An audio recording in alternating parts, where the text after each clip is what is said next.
आप सुन रहे हैं जगत गुरु तत्वदर्शी संत रामपाल जी महाराज द्वारा लिखित पुस्तक गीता तेरा ज्ञान अमृत का पेज नंबर 37।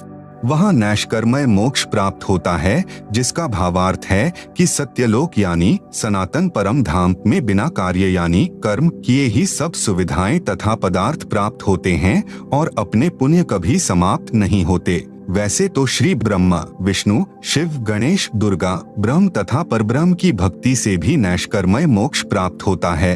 वह कुछ समय तक ही रहता है, जो प्रत्येक देवता के लोक में बने स्वर्ग यानी होटल में प्राप्त होता है, परंतु वहाँ प्राणी को अपने पुण्यों का प्रतिफल ही प्राप्त होता है। पुण्यों के समाप्त होने के पश्चात पुनर्जन्म तथा मृत्यु का चक्र पुनः प्रारंभ हो जाएगा। नैष्कर्मय मुक्ति का वर्णन गीता अध्याय 3 श्लोक 4 तथा अध्याय 18 श्लोक 49 में है।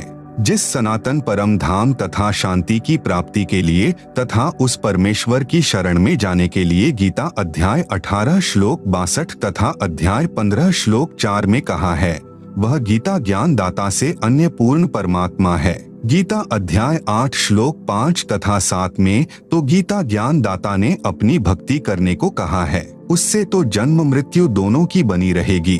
इसलिए फिर गीता अध्याय 8 श्लोक 8, 9, 10 में उस परमेश्वर की भक्ति करने के लिए कहा है, जिसका वर्णन गीता अध्याय 18 श्लोक 62 तथा अध्याय 15 श्लोक 4 में है।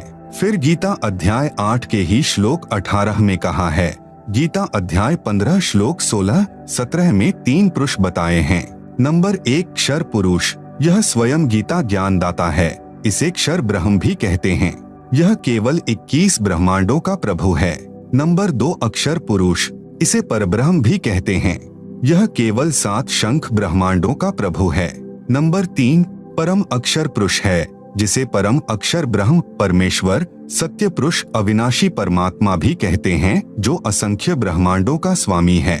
यहाँ पर अर्थात श्रीमद् भगवत गीता के अध्याय 8 श्लोक 8, 9, 10, 20 तथा 22 में परम अक्षर पुरुष के विषय में वर्णन है।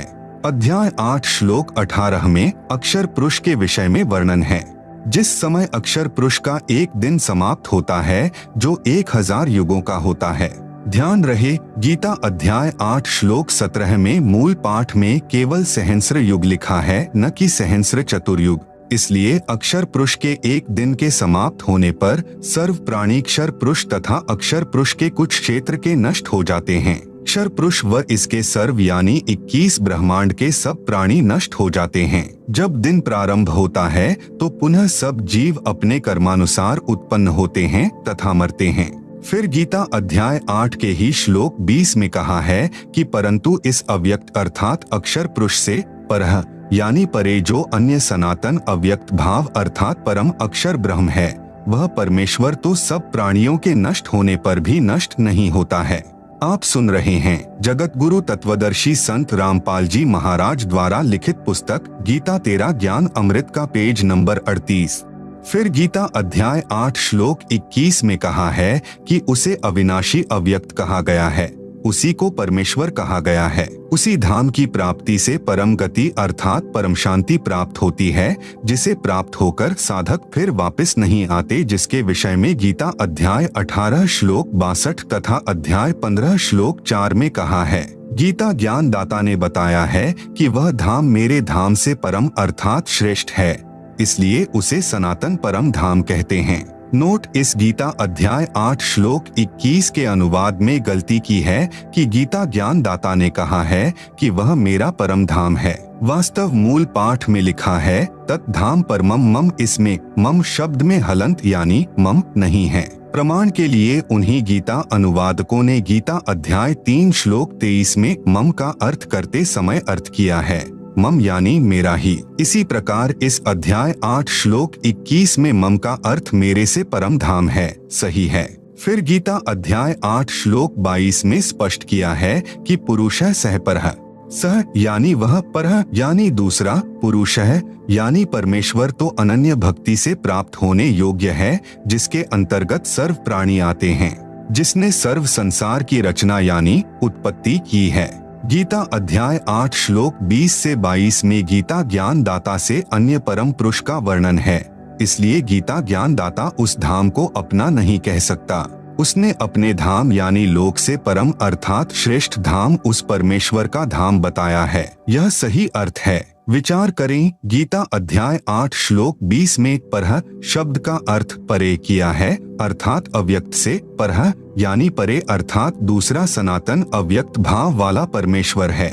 इसी प्रकार गीता के इस अध्याय 8 श्लोक 22 में कहा है कि सह यानी वह, परह यानी जो परे अर्थात दूसरा, पुरुष है यानी परमेश्वर है, उसकी प्राप्ति अनन्य भक्ति से ही संभव है। इसका अन्य प्रमाण गीता अध्याय 7 श्लोक 12 से 15 में तीनों गुणों रजगुण ब्रह्मा जी, सतगुण विष्णु जी तथा तमगुण शंकर जी की भक्ति करने वालों को राक्षस स्वभाव को धारण किए हुए मनुष्यों में नीच दूषित कर्म करने वाले मूर्ख बताया है तथा गीता ज्ञान दाता ने कहा है कि ये मुझे नहीं भजते। अपनी भक्ति के विषय में गीता अध्याय 7 श्लोक 16 से 18 में कहा है कि मेरी भक्ति से होने वाली गति अनुत्तम यानी घटिया है। गीता अध्याय 7 श्लोक 19 में कहा है कि बहुत बहुत जन्मों के अंत में किसी जन्म में मेरी भक्ति करते हैं, अन्यथा अन्य देवताओं और भैरव भूतों की पूजा ही करते रहते हैं। परंतु यह बताने वाला संत बहुत दुर्लभ है कि वासुदेव अर्थात वह पूर्ण परमात्मा जिसका वास अर्थात सत्ता सबके ऊपर है, वही सर्वम यानी सब कुछ है, यानी वही पूजा के योग्य है। उसी की भक्ति से पूर्ण मोक्ष प्राप्त होता है। वही सर्व सृष्टि का रचनहार है, सबका धारण पोषण करने वाला है। आप सुन रहे हैं जगत गुरु तत्वदर्शी संत रामपाल जी महाराज द्वारा लिखित पुस्तक गीता तेरा ज्ञान अमृत का पेज नंबर 39।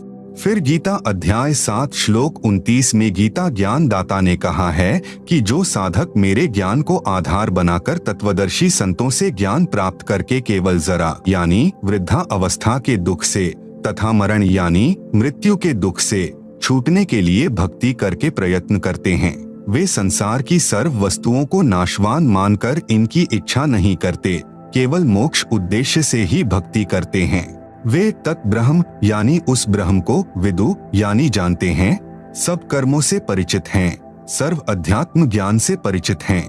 गीता अध्याय 7 श्लोक 29। गीता अध्याय 8 श्लोक 1 में अर्जुन ने प्रश्न किया कि हे भगवान, किम तत् ब्रह्म यानी वह ब्रह्म क्या है जिसको जानकर साधक केवल मोक्ष ही चाहता है। इसका उत्तर गीता अध्याय 8 श्लोक 3 में गीता ज्ञान दाता ने दिया है। कहा है कि वह परम अक्षर ब्रह्म है। गीता ज्ञान दाता ने इस परम अक्षर ब्रह्म की जानकारी गीता अध्याय 8 में ही श्लोक नंबर 8, 9, 10, 20, 21, 22 में भी दी है, जो गीता ज्ञान दाता से अन्य है। गीता अध्याय 2 श्लोक 17 में कहा है कि जिस परमेश्वर ने संपूर्ण जगत की रचना की है, जिससे यह जगत व्याप्त है, अर्थात जिसकी शक्ति से सर्व ब्रह्मांड टिके हैं, रुके हैं, वह वास्तव में अविनाशी परमात्मा है जिसका नाश करने में कोई समर्थ नहीं है।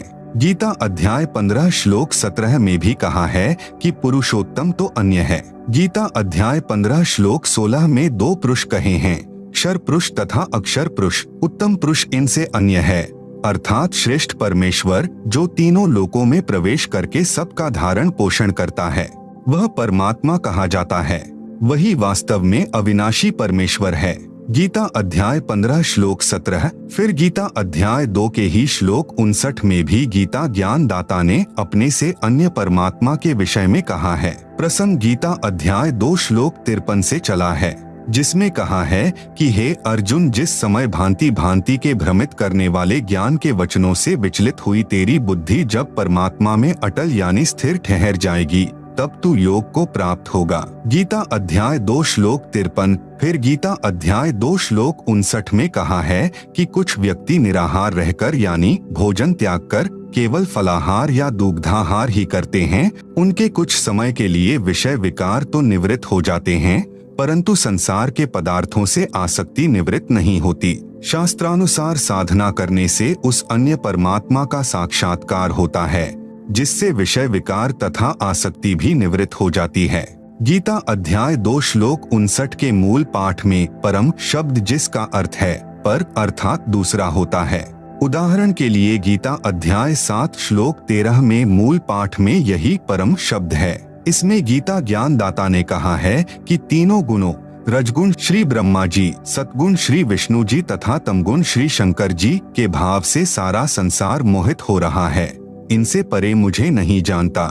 गीता अध्याय 7 श्लोक 13। इसमें परम यानी पर यानी परे अर्थात दूसरा अर्थ हुआ।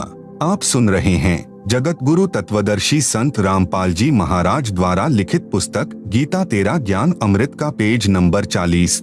इसी प्रकार गीता अध्याय 2 श्लोक 59 में परम का अर्थ पर यानी परे अर्थात दूसरा जाने, क्योंकि गीता अध्याय 11 श्लोक 55 तथा गीता अध्याय 12 श्लोक 1 से 6 में प्रमाण है। गीता अध्याय 11 श्लोक 55 में संकेत किया है कि मत कर्मकृत यानी शास्त्रानुकूल भक्ति कर्म मेरे लिए करता हुआ, मत परम यानी मेरे से श्रेष्ठ परमात्मा के लिए करता हुआ, मत भक्त यानी मेरा भक्त मुझे ही प्राप्त होता है। क्योंकि जब तक तत्वदर्शी संत नहीं मिलता तब तक वेदों अनुसार ज्ञान से ओम नाम का जाप पूर्ण परमात्मा का मानकर करते हैं, जिससे ब्रह्म लोक में चले जाते हैं।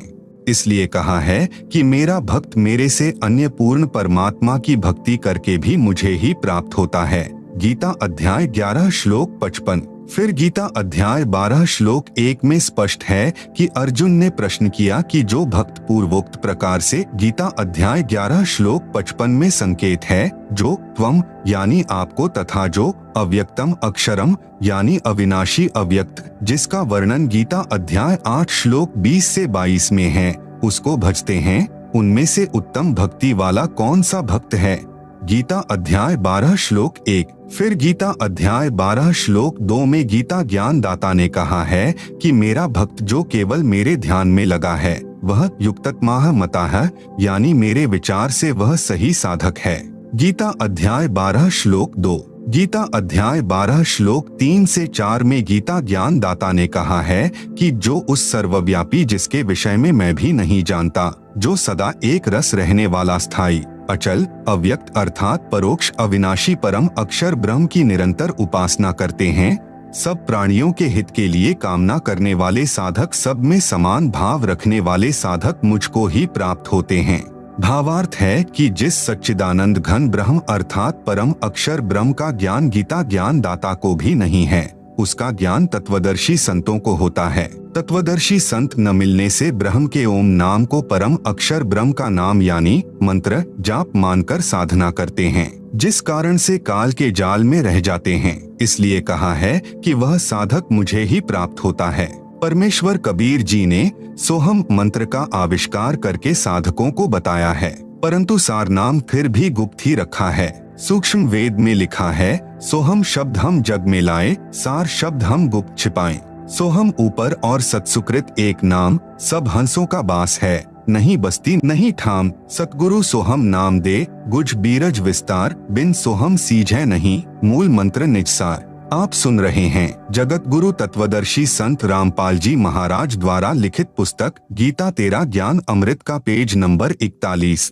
जो साधक सोहम नाम का जाप करते हैं, यह परब्रह्म अक्षर पुरुष जो गीता अध्याय 15 श्लोक 16 में प्रमाण है, उसका जाप है। सारनाम मिले बिना सोहम तथा ओम पूर्ण मोक्षदायक नहीं है। ओम का जाप ब्रह्म यानी गीता ज्ञानदाता का है। ब्रह्मलोक में महाइंद्र का लोक प्राप्त होता है जो ब्रह्मलोक में ही बना है, तथा सोहम नाम के जाप की भक्ति कमाई से ब्रह्मलोक में ही बने नकली सत्यलोक को प्राप्त होता है। साधना काल में साधक यह भी कहता रहता है, सब प्राणियों का भला हो, सर्वे भवन्तु सुखिनः, सर्वे सन्तु निरामयाः, सर्वे भद्राणि पश्यन्तु, मा कश्चित् दुख भाग भवेत्। भावार्थ सब सुखी हो, सब आरोग्य अर्थात स्वस्थ हो, सबका भला हो, कोई दुख किसी को न हो। यह मंगल कामना का मंत्र बनाकर आशीर्वाद देता है, दुआ यानी प्रार्थना करता रहता है, जिससे इस साधक की पुण्य कमाई तथा भक्ति धन दुआ आशीर्वाद के माध्यम से समाप्त हो जाते हैं। तत्वदर्शी संत का अनुयायी यह गलती कभी नहीं करता। इसलिए कहा है कि उस परम अक्षर ब्रह्म का साधक भी मुझे ही प्राप्त होता है, क्योंकि भक्ति आशीर्वाद तथा सर्व की मंगल कामना करके समाप्त कर दी। कुछ महास्वर्ग यानी ब्रह्मलोक में खा खर्ची, फिर जन्म मरण तथा 84 लाख प्राणियों के चक्र में गिर जाता है। राजा जनक के जीवन से सिद्ध करते हैं। त्रेतायुग में जनक जी एक धार्मिक राजा थे। इनकी पुत्री सीता जी थी, जो त्रिलोकीनाथ श्री विष्णु उर्फ श्री रामचंद्र पुत्र श्री दशरथ जी की पत्नी थी। सतयुग में राजा जनक जी का जीव ही राजा अम्बरीश थे, जो श्री विष्णु जी के परम भक्त थे। साथ साथ वेदों के अनुसार ओम नाम का जाप करते थे, जो ब्रह्म साधना है, जिसके परिणाम स्वरूप लाखों वर्ष श्री विष्णु जी के लोक में बने स्वर्ग में अपनी भक्ति के सुख को भोगा। फिर लाखों वर्ष ब्रह्म लोक में ब्रह्म साधना के सुख को भोगा। फिर त्रेता युग में पुनर्जन्म जनक का हुआ, जो एक धार्मिक राजा थे। अपने जीवन काल में अनेकों यज्ञ यानी धार्मिक अनुष्ठान किए, श्री विष्णु जी की भक्ति की, ब्रह्म साधना भी की। जब संसार छोड़कर चलने लगे तो एक विमान स्वर्ग से आया, राजा जनक जी को बैठाकर उड़ चला। रास्ते में एक नरक था, जिसमें 12 करोड़ जीव अपनी करनी का दंड भोग रहे थे। हाहाकार मची थी। जनक जी ने देवदूतों से पूछा कि यह किन दुखियों की चिल्लाहट है। विमान रोको। विमान रुक गया। देवदूतों ने बताया, राजन, यह एक नरक है, इसमें प्राणी अपने पाप कर्मों का दंड भोग रहे हैं। जनक जी ने कहा, इनको इस नरक से निकाल दो, मुझसे देखा नहीं जा रहा। देवदूतों ने कहा, जनक जी, यहाँ आपका राज्य नहीं है, यहाँ धर्मराज की आज्ञा चलती है। आप सुन रहे हैं जगत गुरु तत्वदर्शी संत रामपाल जी महाराज द्वारा लिखित पुस्तक गीता तेरा ज्ञान अमृत का पेज नंबर 42। जनक जी ने कहा कि या तो इनको छोड़ दो या फिर मुझे भी इसी नरक में डाल दो। देवदूतों ने बताया, इसका समाधान धर्मराज ही कर सकते हैं। राजा जनक जी ने कहा, धर्मराज से मेरी बात कराओ। धर्मराज वहीं उपस्थित हो गए तथा सर्व स्थिति जानने के पश्चात बोले कि मैं आपको इस नरक में नहीं डाल सकता और न ही मैं इन 12 करोड़ जीवों को नरक से निकाल सकता। एक उपाय बताता हूँ। आप यानी जनक जी अपने कुछ भक्ति धन यानी पुण्य तथा मंत्र जाप का भक्ति धन इन 12 करोड़ जीवों को प्रदान कर दो, तब इन्हें आपके साथ ही स्वर्ग भेज दूंगा। जनक जी ने दयावश होकर अपनी आधी भक्ति कमाई उन 12 करोड़ जीवों को दे दी। वे 12 करोड़ आत्माएं राजा जनक के द्वारा दिए पुण्यों के आधार से स्वर्ग में चली गई और राजा जनक ने भी स्वर्ग में यानी विष्णु लोक वाले स्वर्ग में, फिर ब्रह्म लोक वाले महास्वर्ग में निवास करके अपने पुण्यों का भोग भोगा, जिससे भक्ति धन समाप्त हो गया। कथा सार, जिन 12 करोड़ जीवों को राजा जनक जी ने अपने आधे पुण्य दान किए थे, धर्मराज ने वे पुण्य 12 करोड़ जीवों को बराबर बराबर बांट दिए। उन पुण्यों के फलस्वरूप वे आत्माएं स्वर्ग में रही। फिर उन पुण्यों के समाप्त होने पर पुनः उसी नरक में डाल दी गई। जो पाप कर्म शेष बचे थे वे फिर भोगने पड़े। राजा जनक जी के साथ बहुत बड़ा धोखा हुआ। उसके आधे पुण्य तो दान करने से समाप्त हुए और आधे ऊपर स्वर्ग में भोग कर समाप्त हुए, पुनः जन्म मरण के चक्र में गिरे। वही जनक जी वाला जीव कलयुग में सिख गुरु श्री नानक देव साहेब जी हुए। श्री नानक जी को सुल्तानपुर शहर में बेई नदी के घाट पर पूर्ण परमात्मा एक जिंदा साधु के वेश में मिले। उनको उस सनातन परम धाम यानी सत्यलोक यानी सचखंड में ले गए। फिर तीसरे दिन वापस उसी बेई नदी के घाट पर छोड़ा, सर्व तत्व ज्ञान कराया, उनके पूर्व अनेकों अच्छे जीवन के जन्म दिखाए, उनको सत्य नाम यानी जो 2 अक्षर का मंत्र है, जिसमें एक ओंकार यानी ओम है तथा दूसरा गुप्त है, उपदेशी को ही बताया जाता है कि दीक्षा दी। तब श्री नानक देव साहेब जी का पूर्ण मोक्ष हुआ। यदि परमात्मा तत्वदर्शी संत रूप में प्रकट होकर तत्व ज्ञान नहीं बताते तो श्री नानक देव जी वाले जीव का जन्म मरण चक्र कभी समाप्त नहीं होता। वह सत्य साधना मेरे पास यानी संत रामपाल जी के पास है। प्रसंग चल रहा है कि भावना में बहकर आशीर्वाद द्वारा अपनी भक्ति धन कभी नष्ट नहीं करना चाहिए। आपने कोई भी बुद्धिमान धनवान व्यक्ति अपने नोटों को अन्य किसी को बांटता नहीं देखा होगा। यदि किसी की सहायता करना चाहें तो उसे कमाने का तरीका बताएं, जिससे वह अपने पैरों पर खड़ा होकर धनी बन सके। इसी प्रकार भक्तजन जिसकी सहायता करना चाहें तो उसको पूर्ण गुरु से दीक्षा दिलाकर भक्ति धन कमाने की प्रेरणा दें। आप सुन रहे हैं जगत गुरु तत्वदर्शी संत रामपाल जी महाराज द्वारा लिखित पुस्तक गीता तेरा ज्ञान अमृत का पेज नंबर 43। गीता अध्याय 12 श्लोक 5 में कहा है कि जिनकी आस्था सच्चिदानंद घन ब्रह्म अर्थात परम अक्षर ब्रह्म में है और जो उसी को चेतसा यानी जानने वाले हैं, उनको अधिकतर क्लेश यानी शंका के कारण ज्ञान का झगड़ा बना रहता है। उन मानव शरीरधारियों के लिए इस कारण से दुखपूर्वक प्राप्त की जाने वाली गति है। भावार्थ वही है कि तत्वदर्शी संत न मिलने के कारण कबीर पंथी यानी घीसा दास पंथी, गरीब दास पंथी, दादू पंथी, नेकीराम पंथी थे। सब कबीर पंथी कहलाते हैं, भी कठिन तपस्या करते हैं, व्रत मौन व्रत अन्य कठिन साधना ही करते हैं। इसलिए कहा है कि उस पूर्ण परमात्मा की साधना क्लेशयुक्त तथा दुख पूर्वक प्राप्त होने योग्य है।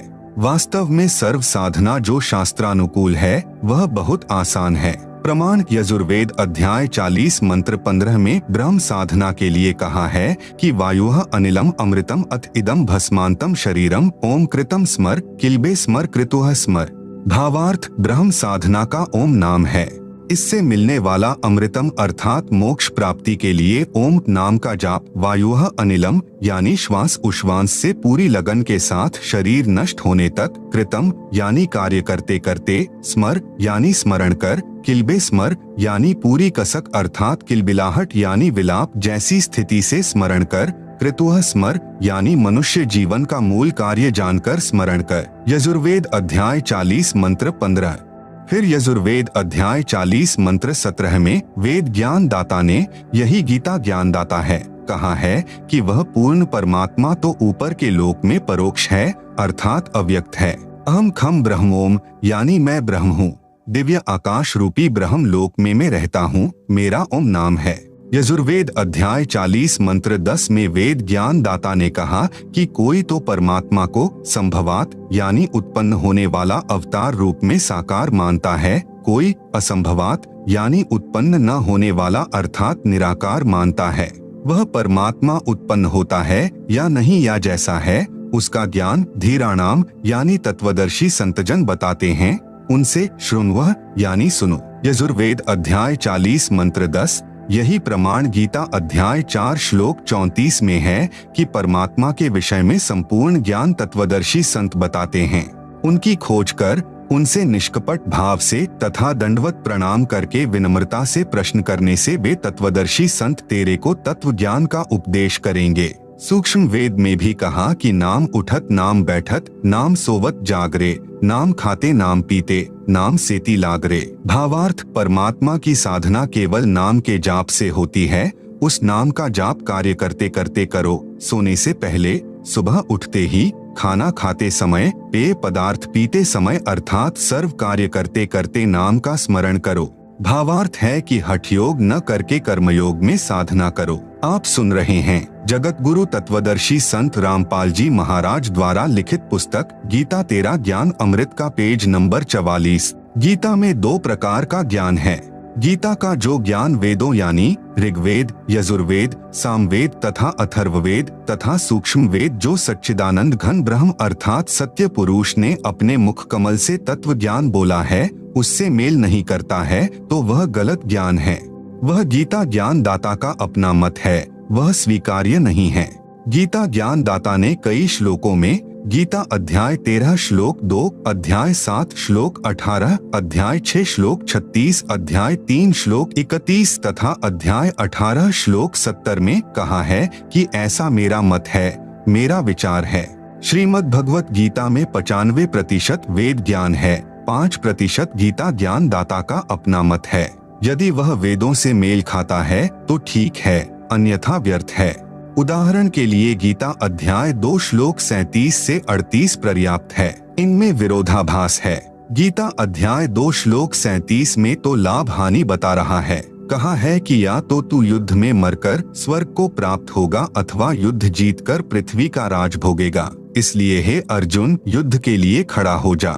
गीता अध्याय 2 श्लोक 37। फिर गीता अध्याय 2 श्लोक 38 में ही तुरंत इसके विपरीत कहा है कि जय पराजय अर्थात हार जीत सुख दुख को समान समझकर युद्ध के लिए तैयार हो जा। इस प्रकार युद्ध करने से तू पाप को प्राप्त नहीं होगा। गीता अध्याय 2 श्लोक 38। गीता अध्याय 11 श्लोक 33 में भी स्पष्ट किया है कि तू उठ यश को प्राप्त कर, शत्रुओं को जीतकर धन धान्य से संपन्न राज्य को भोग। मैंने तेरे सामने वाले योद्धाओं को पहले ही मार रखा है, तू केवल निमित्त मात्र बन जा। पांडवों द्वारा की गई यज्ञ महाभारत ग्रंथ में एक प्रकरण आता है कि कुरुक्षेत्र के मैदान में युद्ध हुआ, करोड़ों सैनिक मारे गए, करोड़ों बहनें विधवा हो गई, करोड़ों बच्चे अनाथ हो गए। पांडव युद्ध जीत गए, कौरवों का सर्वनाश हो गया। दिल्ली यानी इंद्रप्रस्थ की गद्दी पर श्री युधिष्ठिर को बैठाकर श्री कृष्ण जी द्वारका चले गए। युधिष्ठिर राजा को भयंकर स्वप्न आने लगे, जिसमें सिर कटे व्यक्ति उनके महल में प्रवेश करते दिखाई देने लगे। करोड़ों बच्चे पिताजी पिताजी कहकर चिल्लाते दिखाई देने लगे। करोड़ों सैनिकों की विधवाएं हाय कंत कहकर बिलखती तड़फती अपने सिर के बालों को नोचती दिखाई देने लगी। उनकी वह तड़फ मानो कह रही हो कि महलों के सुख को भोगने के लिए हमारे सुहाग उजाड़ने वाले इन बच्चों सहित हमें भी मार डाल, तेरा ऐश्वर्य पूर्ण हो जाएगा। कितने दिन रहोगे इस राज सिंहासन पर। एक दिन सुबह के समय राजा युधिष्ठिर स्नान करने के लिए गंगा तट पर गया। वहाँ पर कई हजारों की संख्या में महिलाएं भी अपने सुहाग की चूड़ियां जो विधवा होने पर तोड़ी जाती हैं। आप सुन रहे हैं जगत गुरु तत्वदर्शी संत रामपाल जी महाराज द्वारा लिखित पुस्तक गीता तेरा ज्ञान अमृत का पेज नंबर 45। उनको जल प्रवाह करने उस घाट पर गई हुई थी, रो रही थी, सुबक रही थी, कुछ चक्कर खाकर गिर रही थी। उसके बेटे बेटियां उस विधवा माँ के ऊपर गिरकर रो रहे थे। कुछ एक को दो महिलाएं जो वृद्ध थी, हाथ का सहारा देकर चल रही थी तथा सब रो रही थी। यह विकराल दृश्य देखकर राजा युधिष्ठिर बिना स्नान किए ही वापस लौट गए। सारा दिन वही दृश्य आंखों के सामने घूमने लगा। कुछ नहीं खाया पिया, रात्रि में सोने लगा तो वही दृश्य आंखों के सामने था। जैसे तैसे सोया तो वही स्वप्न आने लगे जो पहले 2-3 दिन से दिख रहे थे। राजा युधिष्ठिर न सो पा रहा था, न रो पा रहा था, न कुछ खा रहा था, केवल नाम मात्र आहार करता था। आंखें फटी फटी सी, चेहरा डरा डरा सा रहता था। द्रौपदी कई दिन से यह दशा अपने बड़े पति की देख रही थी। कई बार कारण भी पूछा, परंतु उत्तर होता था कुछ नहीं। जब द्रौपदी को संतोषजनक उत्तर नहीं मिला और युधिष्ठिर जी की दशा दिन प्रतिदिन बिगड़ती देखकर उसे अन्य पांडवों को बताना पड़ा। चारों पांडव भीम, अर्जुन, नकुल तथा सहदेव युधिष्ठिर जी के पास गए तथा विनम्रता पूर्वक परेशानी का कारण पूछा। युधिष्ठिर ने उस समय भी कहा कुछ नहीं। जब बड़ा भाई जीवित है तो छोटों को टेंशन यानी चिंता नहीं करनी चाहिए। लेकिन अर्जुन ने कहा कि बड़े भाई क्या हम बच्चे हैं? क्या हम अपने भाई के दुख के भागीदार नहीं बन सकते? क्या आप हमें अपना भाई नहीं मानते? युधिष्ठिर की आंखों से आंसू झलक गए और चारों को बाहों में लेकर सीने व गले से लगाकर फिर उनके मुख पर हाथ रखकर कहने लगा कि ऐसा मत कहो, आप मेरे भाई ही नहीं मेरी जिंदगी हो और पिताजी की धरोहर हो, परंतु ऐसी कोई बात नहीं है जो आपसे छुपाऊं। सहदेव ने आंखों में पानी भरकर कहा कि बड़े भैया, लगता है राजा बनकर आप बेईमान धोखेबाज बन गए हो। हमसे अवश्य कुछ हेराफेरी बेईमानी कर रहे हो। सच सच बता दो, हम चारों की कसम, नहीं तो हम भी खाना पीना त्याग देंगे। युधिष्ठिर को उस छोटे भाई के प्यार भरे उलाहनों ने विवश कर दिया उनके सामने अपना दुख व्यक्त करने के लिए। तब जो स्वपन तथा गंगा दरिया तट पर दृश्य देखे थे सब बताए। पांडवों के गुरु श्री कृष्ण जी थे। प्रमाण गीता अध्याय 2 श्लोक 7 तथा गीता अध्याय 4 श्लोक 3 में। इसलिए पांचों पांडव द्वारका पहुँचे तथा युधिष्ठिर जी की परेशानी से श्री कृष्ण जी को परिचित कराया तथा इस संकट के आने का कारण तथा निदान यानी समाधान पूछा। श्री कृष्ण जी ने देख सोचकर बताया कि युधिष्ठिर के ऊपर बुरी आत्माओं का साया है तथा युद्ध में किए बंधुघात का पाप सिर चढ़ा है। समाधान श्री कृष्ण जी ने बताया कि एक अश्वमेध यज्ञ करो। आप सुन रहे हैं जगत गुरु तत्वदर्शी संत रामपाल जी महाराज द्वारा लिखित पुस्तक गीता तेरा ज्ञान अमृत का पेज नंबर 46। पूरी पृथ्वी के साधु संत, ऋषि, महर्षि, ब्राह्मण अपने रिश्तेदार तथा स्वर्ग लोक के सर्व देवताओं को उस यज्ञ में भंडारा भोजन कराओ। एक पंचायन यानी पंचानन अर्थात पंचमुखी शंख लाओ। उसको एक सुसज्जित मेज पर रखा जाएगा। जब सर्व उपस्थित मेहमान भोजन कर लेंगे तब यह शंख अपने आप आवाज करेगा। तब तुम्हारे ये 3 ताप का संकट समाप्त होगा। यदि शंख ने आवाज नहीं की तो यज्ञ संपूर्ण नहीं होगी, संकट बना रहेगा। यह सुनकर अर्जुन को मानो सांप सूंघ गया हो, उसका दिमाग फटने को हो गया। सोचने लगा कि जब युद्ध की तैयारी थी, मैं युद्ध से मना कर रहा था, तब भगवान युद्ध करने को बार बार प्रेरित कर रहे थे। कहा था कि तुम्हें कोई पाप नहीं लगेगा, तू तो निमित्त मात्र है, तेरे दोनों हाथों में लड्डू हैं। अब कह रहे हैं कि युद्ध में किए नरसंहार का पाप ही तुम्हारे संकट का कारण है। समाधान भी ऐसा बताया कि उस समय के करोड़ों रुपए यानी वर्तमान के खरबों रुपए खर्च होने हैं। यह विचार करके अर्जुन विष की घूंट पी गया कि यदि मैं आज श्री कृष्ण जी से प्रश्न करके पूछूंगा कि गीता ज्ञान देते समय आप कह रहे थे कि युद्ध करो, तुम पाप को प्राप्त नहीं होगे, अब वही युद्ध में किया पाप ही संकट का कारण बताया है। भाई युधिष्ठिर यह सोचेगा कि खरबों रुपए मेरे इलाज पर खर्च होने हैं, अर्जुन इसीलिए श्री कृष्ण जी से वाद विवाद कर रहा है, यह मेरा इलाज नहीं कराना चाहता। जरा सी भी भनक युधिष्ठिर भाई को लग गई तो यह मर सकता है, इलाज नहीं कराएगा। यह विचार करके अर्जुन ने यज्ञ की तिथि तथा स्थान पूछकर यज्ञ की तैयारी की। उस यज्ञ में 33 करोड़ देवता, 88,000 ऋषि, 12 करोड़ ब्राह्मण, 56 करोड़ यादव यानी अर्जुन की ससुराल वाले द्वारका से 9 नाथ, 84 सिद्ध महात्मा, अन्य अनेकों सामान्य जनता जन आए तथा श्री कृष्ण सहित सबने भोजन खाया, परंतु शंख ने आवाज नहीं की। फिर संत सुदर्शन यानी सुपच जी को बुलाया गया, तब वह शंख बजा, यज्ञ संपूर्ण हुई। उस समय करुणामय नाम से प्रकट परमात्मा जो तत्वदर्शी संत की लीला करने प्रत्येक युग में आते हैं, आए हुए थे। सुदर्शन उनका शिष्य था तथा सत्यनाम यानी सतनाम जो 2 अक्षर का है, एक ओम दूसरा तत् की भक्ति करता था, जिस कारण से पांडवों की यज्ञ सफल हुई थी तथा वह 3 ताप से आया संकट पांडवों का समाप्त हुआ था, जो न श्री कृष्ण जी के भोजन करने से तथा न उपरोक्त महानुभावों के भोजन करने से समाप्त हुआ। श्री सुदर्शन जी उस परम अक्षर ब्रह्म अर्थात पूर्ण परमात्मा की भक्ति करता था। सूक्ष्म वेद में कहा है, तुम कौन राम का जपते जापम, ताते कटेन ना तुम्हारे तीनों तापम। भावार्थ, आप कौन से राम की भक्ति का नाम जपते हैं जिससे आपके 3 ताप भी समाप्त नहीं होते, मोक्ष तो बहुत दूर की बात है।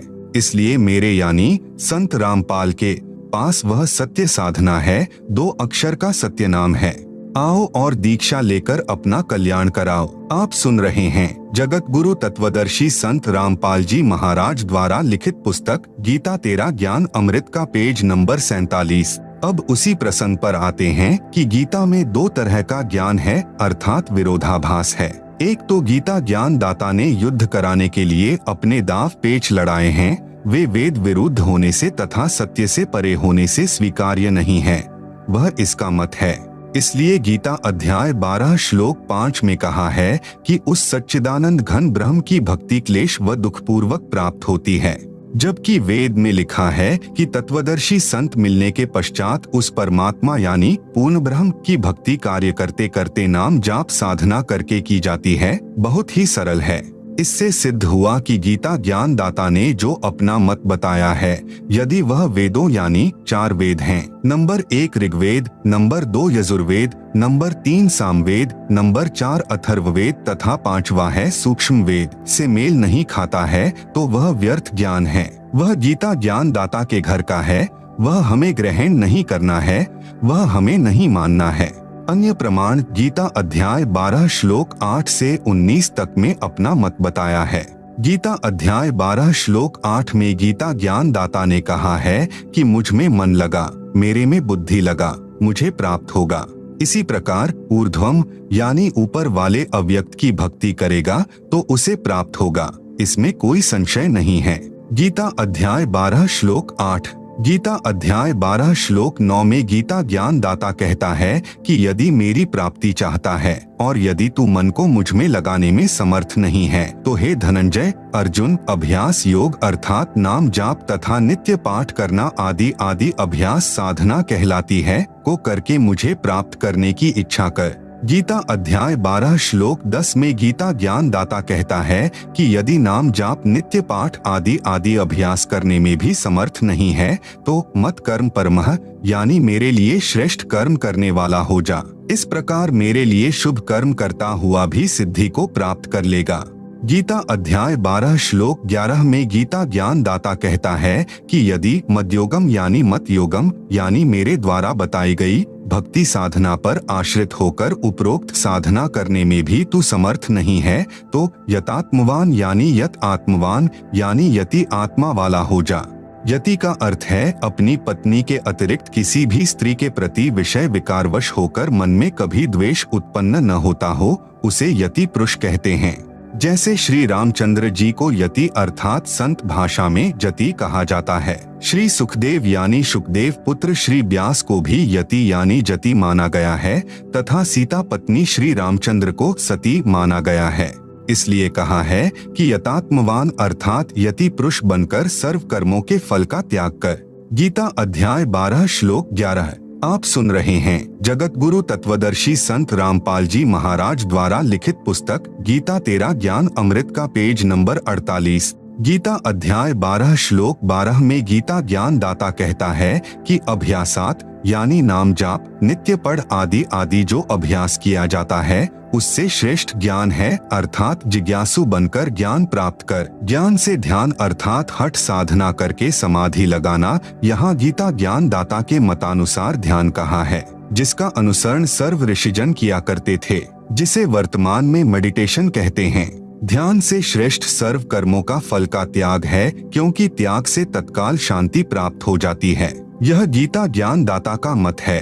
गीता अध्याय 12 श्लोक 13 से 14 में गीता ज्ञान दाता कहता है कि जो व्यक्ति सब प्राणियों से द्वेष भाव रहित है, सबका मित्र है और दयालु है, जैसे राजा जनक था, ममता रहित अहंकार से रहित सुख दुख में समान रहता है, क्षमावान है, जो योगी यानी साधक निरंतर संतुष्ट है, यतात्मा यानी यति पुरुष हैं, दृढ़ निश्चय वाला है अर्थात जो मैंने ज्ञान अपना मत या वेद ज्ञान बताया है उसको दृढ़ निश्चय से पालन करता है, वह मुझ पर समर्पित मेरा भक्त मुझे प्रिय है।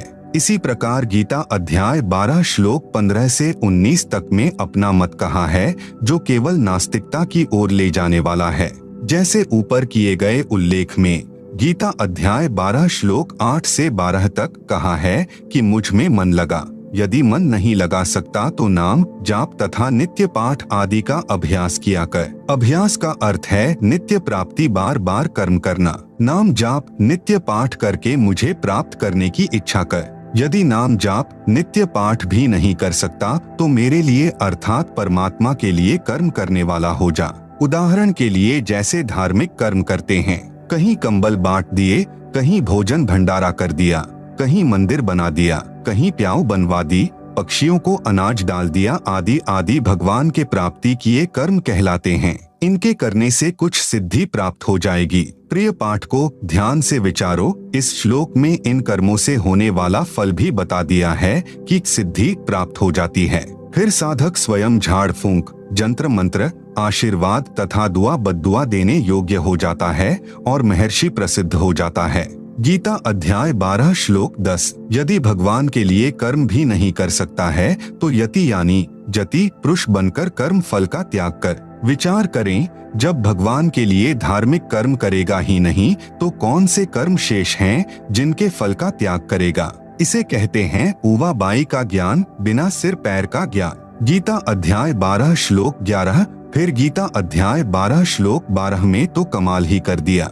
आप सुन रहे हैं जगत गुरु तत्वदर्शी संत रामपाल जी महाराज द्वारा लिखित पुस्तक गीता तेरा ज्ञान अमृत का पेज नंबर 49। कहा है कि अभ्यास अर्थात नाम जाप नित्य पाठ रूपी अभ्यास से ज्ञान श्रेष्ठ है, जो गीता ज्ञान दाता अपना मत बता रहा है। यहाँ पर इस ज्ञान की चर्चा है। ज्ञान से ध्यान यानी मेडिटेशन अर्थात हठपूर्वक एक स्थान पर एकांत में आसन। गीता अध्याय 6 श्लोक 10 से 15 में बताई विधि जो गीता ज्ञान दाता का मत है, पर बैठकर करना श्रेष्ठ है। ध्यान से सब धार्मिक कर्मों का फल त्यागने से तुरंत शांति मिल जाती है। गीता अध्याय 12 श्लोक 11 में सब धार्मिकता वाले कर्म भी त्यागने का आदेश है। इस प्रकार का यह ज्ञान जो साधकों को नास्तिकता की ओर धकेल रहा है, यह गीता ज्ञान दाता का शास्त्र विरुद्ध ज्ञान है, जिस कारण से साधक शास्त्र विधि को त्याग कर मनमाना आचरण करने लग गए और अपना अनमोल मनुष्य जीवन व्यर्थ करते हैं। यदि ये ज्ञान उचित होता कि भगवान में मन न लगे तो अभ्यास, नाम जाप, नित्य पाठ कर, अभ्यास न कर सके तो भगवान के लिए कर्म कर, भगवान के लिए कर्म न कर सके तो सर्व कर्मों का फल त्याग दें, तो 4 वेदों की तथा श्रीमद्भगवत गीता के अन्य 650 श्लोकों की, क्योंकि लगभग 50 श्लोकों में गीता ज्ञान दाता मत वाला ज्ञान है, क्या आवश्यकता थी?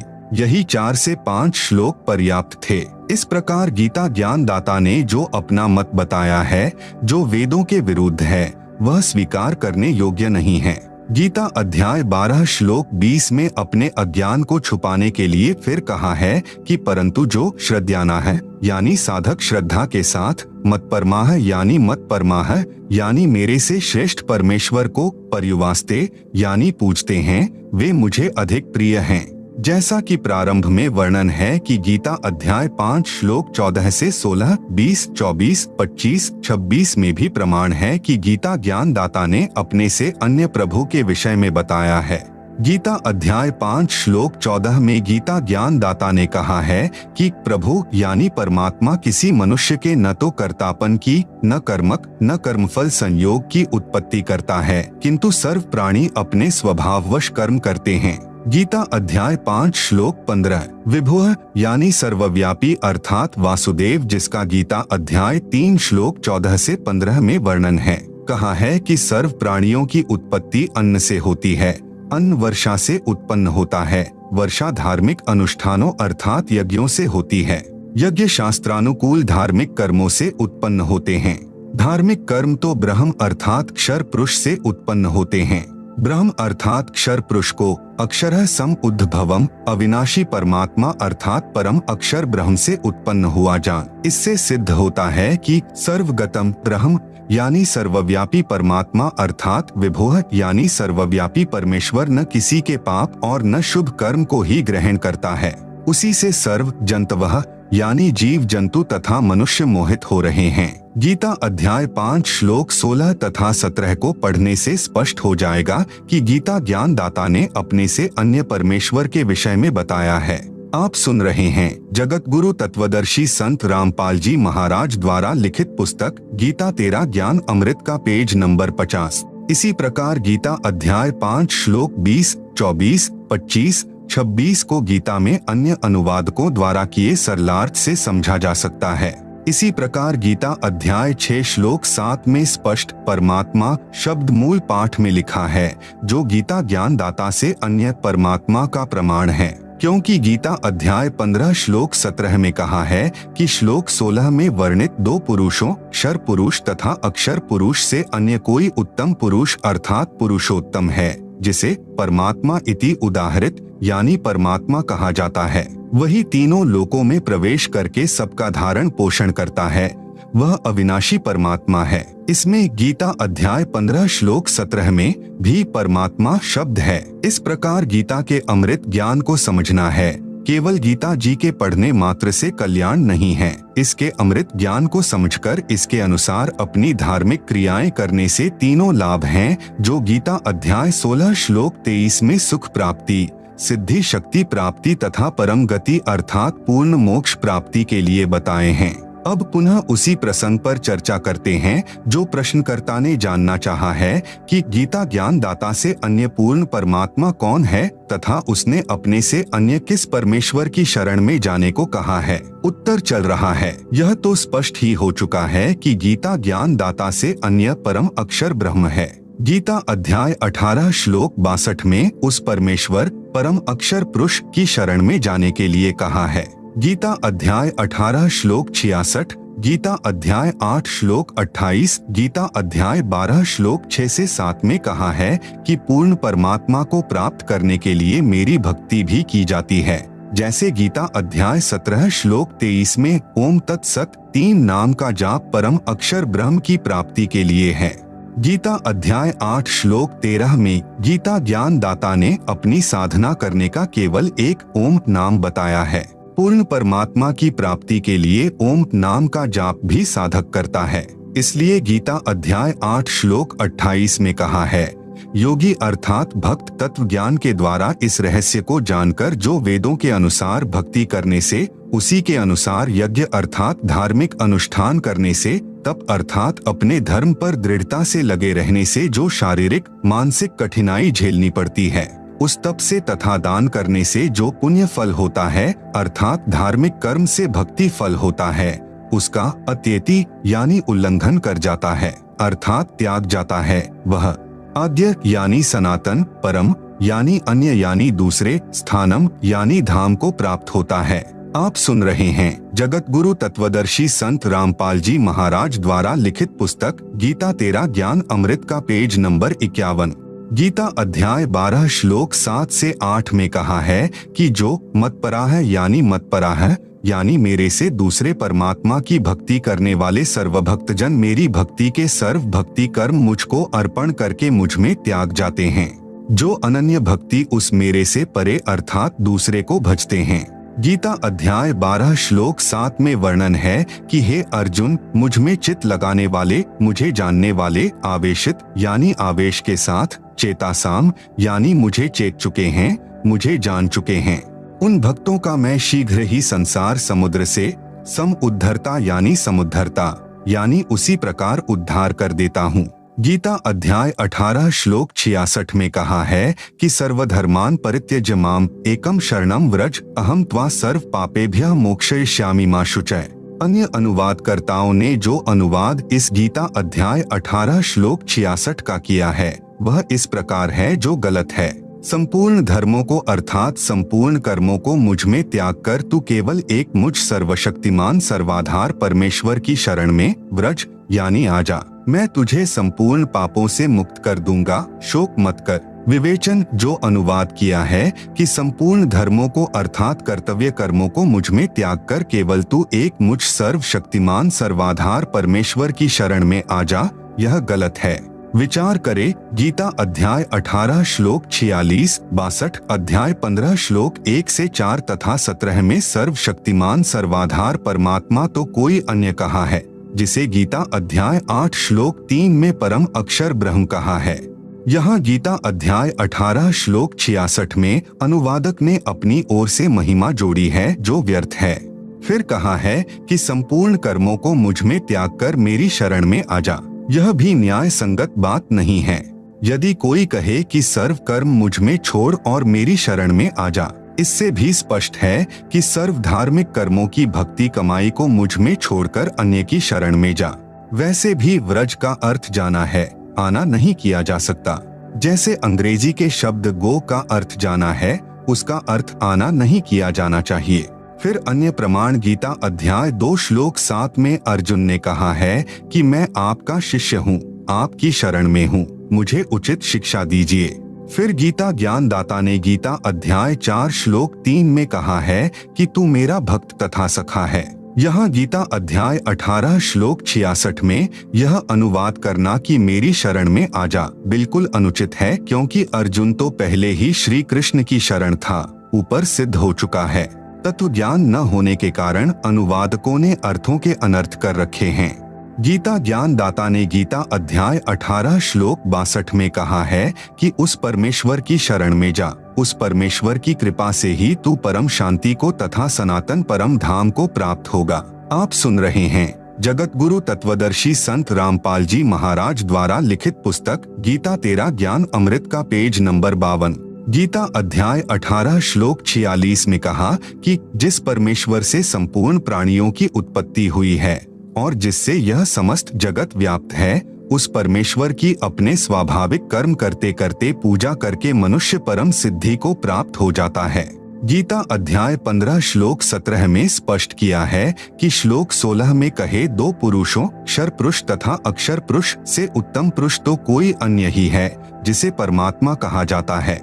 वही तीनों लोकों में प्रवेश करके सबका धारण पोषण करता है। वह वास्तव में अविनाशी परमेश्वर है। गीता अध्याय 15 श्लोक 4 में कहा है कि तत्वदर्शी संत की प्राप्ति के पश्चात परमेश्वर के उस परम पद की खोज करनी चाहिए जहां जाने के पश्चात साधक लौटकर संसार में नहीं आते। जिस परमेश्वर से संसार रूपी वृक्ष की प्रवृत्ति विस्तार को प्राप्त हुई है उसी की भक्ति करो। गीता ज्ञान दाता ने अपनी स्थिति गीता अध्याय 2 श्लोक 12, अध्याय 4 श्लोक 5, अध्याय 10 श्लोक 2 में स्पष्ट कर ही दी है कि अर्जुन, तेरे और मेरे बहुत जन्म हो चुके हैं, आगे भी होते रहेंगे। तू नहीं जानता, मैं जानता हूँ।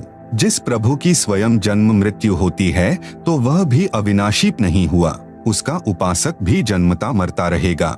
ब्रह्म का साधक वह मोक्ष प्राप्त नहीं कर सकता जो गीता अध्याय 15 श्लोक 4 में कहा है कि जहाँ जाने के पश्चात पुनः जन्म नहीं होता।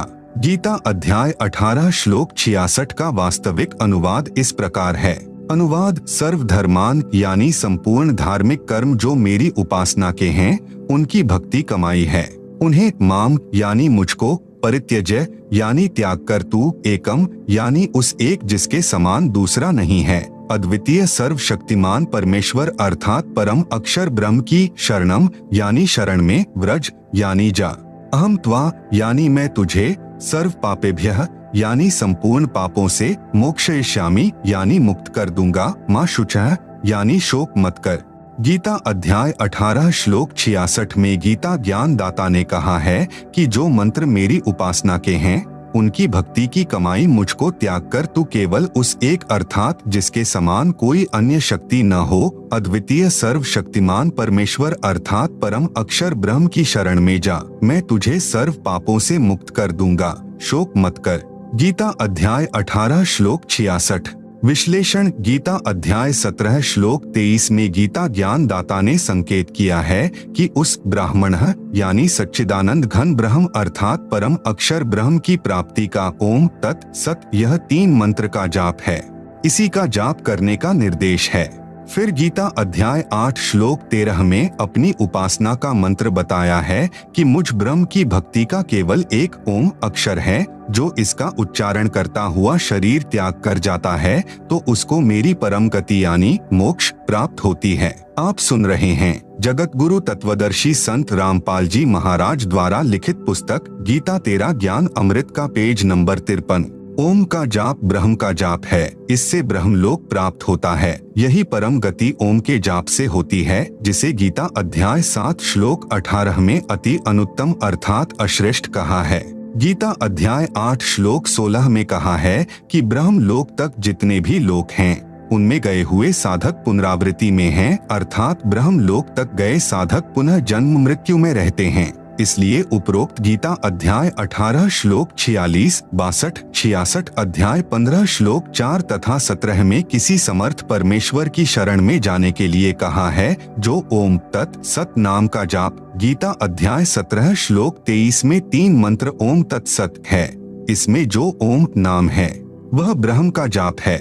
इसी ब्रह्म को गीता अध्याय 15 श्लोक 16 में अक्षर पुरुष कहा है तथा दूसरा जो अक्षर पुरुष कहा है। अक्षर पुरुष का जाप तत् मंत्र का है, यह सांकेतिक है तथा गीता अध्याय 15 श्लोक 17 में कहा है कि उत्तम पुरुष तो अन्य पुरुषोत्तम अर्थात सर्वश्रेष्ठ सर्वशक्तिमान पुरुष तो अक्षर पुरुष तथा अक्षर पुरुष से अन्य ही है। उसका मंत्र सत है जो सांकेतिक है। उस परमेश्वर अर्थात परम अक्षर ब्रह्म जिसको संत भाषा में सत्य पुरुष कहते हैं कि उस परम पद अर्थात सनातन परम धाम जिसे संत भाषा में सत्यलोक कहते हैं में जाने के लिए अर्थात पूर्ण मोक्ष प्राप्त करने के लिए गीता अध्याय 17 श्लोक 23 वाले ओम तत् सत मंत्र का जाप करना होता है। अन्य कोई नाम जाप पूर्ण मोक्ष का नहीं है।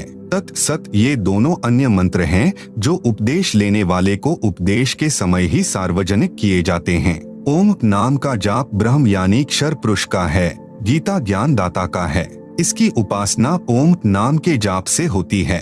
ओम नाम के जाप की कमाई अर्थात धार्मिक कर्म ब्रह्म को त्यागने होते हैं।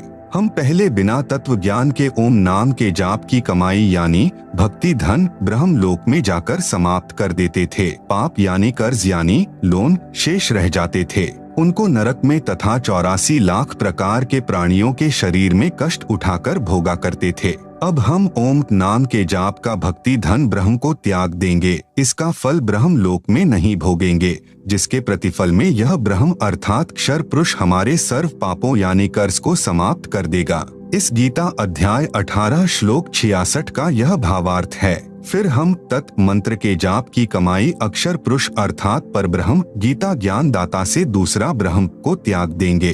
उसका 7 शंख ब्रह्मांड का क्षेत्र है, जिसको पार करके सनातन परम धाम यानी सत्यलोक में जाने का किराया देना होता है। दूसरे शब्दों में टोल टैक्स वह तत् मंत्र के जाप की कमाई से पूरा हो जाता है। फिर सत मंत्र जो सत्य पुरुष परम अक्षर ब्रह्म का जाप है, इसकी कमाई लेकर हम परमेश्वर के उस परम पद में अर्थात सनातन परम धाम यानी सत्यलोक को प्राप्त हो जाएंगे, जहां जाने के पश्चात साधक फिर संसार में कभी नहीं आते, परम शांति अर्थात पूर्ण मोक्ष प्राप्त होता है। आप सुन रहे हैं जगत गुरु तत्वदर्शी संत रामपाल जी महाराज द्वारा लिखित पुस्तक गीता तेरा ज्ञान अमृत का पेज नंबर 54। यह संपूर्ण भक्ति साधना मेरे यानी संत रामपाल दास के पास है। आओ और अपना कल्याण कराओ। यह है यथार्थ गीता के अध्याय 18 श्लोक 66 का अनुवाद। इसलिए कहा है गीता तेरा ज्ञान अमृत। उपरोक्त प्रमाणों से सिद्ध हुआ कि गीता ज्ञान दाता से अन्य पूर्ण परमात्मा है। उसी की शरण में जाने के लिए गीता ज्ञान दाता ने गीता अध्याय 18 श्लोक 62-66 में कहा है। जिस अनमोल गीता ज्ञान को ठीक से न समझकर अज्ञानी व्यक्तियों ने उल्टा अर्थ किया है, लिखा है कि गीता ज्ञान देने वाला अपनी ही शरण में आने को कह रहा है। जैसे किसी व्यक्ति का कार्य मुख्यमंत्री के अधिकार में है और वह मंत्री के पास खड़ा है, मंत्री से विनय कर रहा है कि यह कार्य कर दीजिए। मंत्री बुद्धिमान होता है, वह भ्रमित नहीं करता। वह कहेगा कि यदि आपको यह कार्य कराना है तो आप मुख्यमंत्री के पास जाएं, उनकी कृपा से ही आपका कार्य हो सकता है। उस मंत्री ने एक पत्र लिखकर दे दिया कि आप उस मुख्यमंत्री के पास जाइए, उसकी कृपा से आपका यह कार्य संभव है। कोई व्यक्ति उसका अर्थ करे कि मंत्री जी अपने पास आने को ही कह रहा है, तो वह गलत अर्थ कर रहा है। मंत्री के पास से वह व्यक्ति आया ही है। इसी प्रकार गीता के अमृत ज्ञान को न समझकर अड़ंगा अनुवाद करके पाठकों को अज्ञानी संतों ने भ्रमित किया है और जन्म मरण के चक्र में स्वयं भी गिरे हैं तथा अपने भोले अनुयायियों को भी जन्म मरण के चक्र में डाले हुए हैं, जो उन अज्ञानियों को पूर्ण विद्वान गीता मनीषी माने बैठे हैं। गीता का ज्ञान किसने कहा था, यह पूर्व के प्रश्न उत्तर में स्पष्ट हो चुका है। पढ़े प्रश्न नंबर 1 का उत्तर। प्रश्न 27 परमात्मा साकार है या निराकार? अव्यक्त का अर्थ निराकार होता है। उत्तर परमात्मा साकार है, नर स्वरूप है अर्थात मनुष्य जैसे आकार का है। अव्यक्त का अर्थ निराकार नहीं होता, साकार होता है। उदाहरण के लिए जैसा सूर्य के सामने बादल छा जाते हैं, उस समय सूर्य अव्यक्त होता है, हमें भले ही दिखाई नहीं देता, परंतु सूर्य अव्यक्त है, साकार है। जो प्रभु हमें सामान्य साधना से दिखाई नहीं देते, वे अव्यक्त कहे जाते हैं।